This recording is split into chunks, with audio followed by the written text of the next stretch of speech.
The Lost Key. Anna lived in a small town near the mountains. The town was quiet, with narrow streets, little houses, and friendly neighbors. Everyone knew each other, and life was simple. Anna was a curious girl, always looking for small mysteries in her daily life. She liked to explore, to ask questions, and to notice details that others ignored. Her favorite place in town was the library. The library stood in the center, near the town square. It was not very modern, but it was full of books, maps, and old furniture. The wooden floor made a soft sound under the feet, and the big windows filled the rooms with light. For Anna, the library was not just a building with books. It was a place of discovery, imagination, and peace. One afternoon, after school, Anna walked to the library as usual. The air smelled fresh because it had rained earlier. Drops of water still shone on the leaves, and the sky was clear. As she climbed the stone steps of the library, she suddenly saw something strange. On the third step, half hidden in a crack, there was a small golden key. Anna stopped. The key was shiny, even though the steps were wet. She bent down, picked it up, and turned it in her hand. It was not like any key she had seen before. It was heavy, with a special shape at the top, almost like a flower. She looked around, but nobody was near. The square was empty, and the street was quiet. She put the key in her pocket and went inside. The library smelled of paper and wood. Anna walked to her usual table near the window.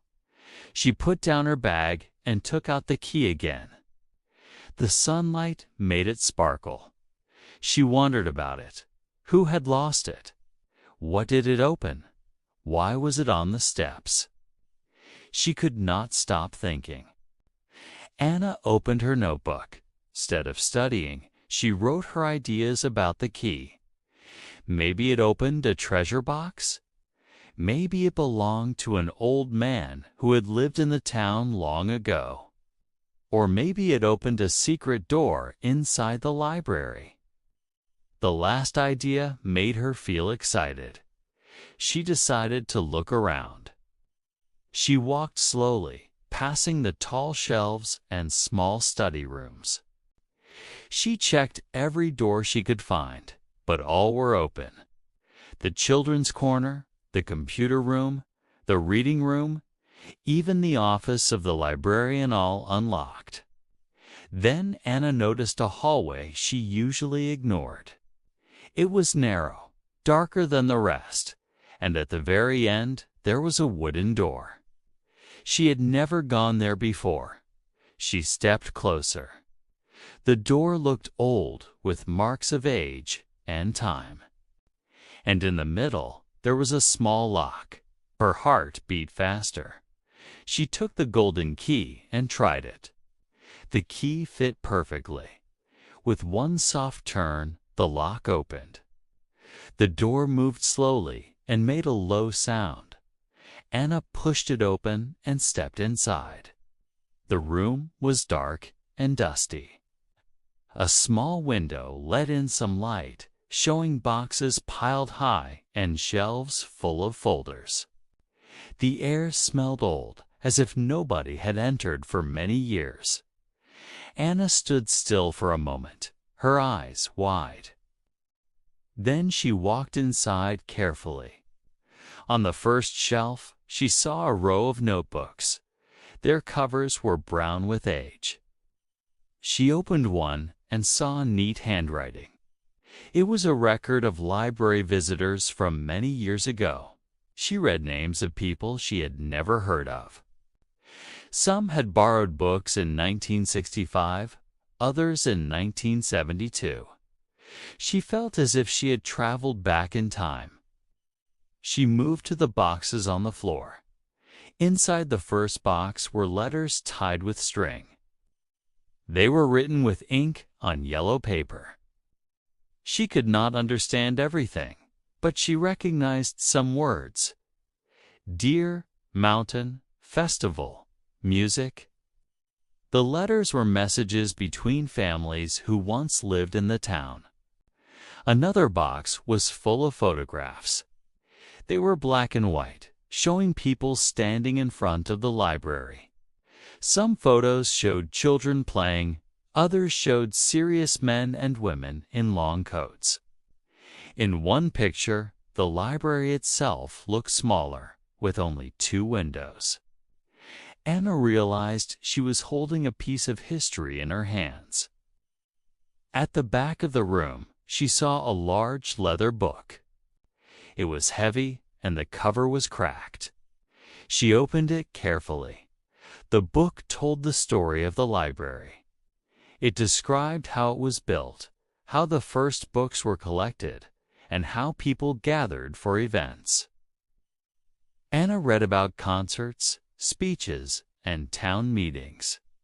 She imagined the rooms full of people, full of life. She sat on the floor and read page after page. Hours passed quickly. The room felt alive, as if the past was whispering around her. Finally, she looked up and saw the light outside turning orange. The sun was going down. She put the book back, closed the boxes, and left the room. Before closing the door, she took one last look. Then she locked it again and placed the key in her pocket. That night, Anna could not sleep well. She thought about the letters, the photographs, and the big leather book. She felt she had discovered a secret world. The next morning, she made a decision. She would return the key to the librarian. At the desk, she placed the golden key down. The librarian's eyes grew wide. She explained that the key belonged to an old storage room that had been locked for decades. Nobody had used it, and most people had forgotten about it. She thanked Anna for bringing it back. Anna nodded politely, but inside she carried a smile. She knew she had seen something special, something many people would never know. From that day, the library was even more important to her.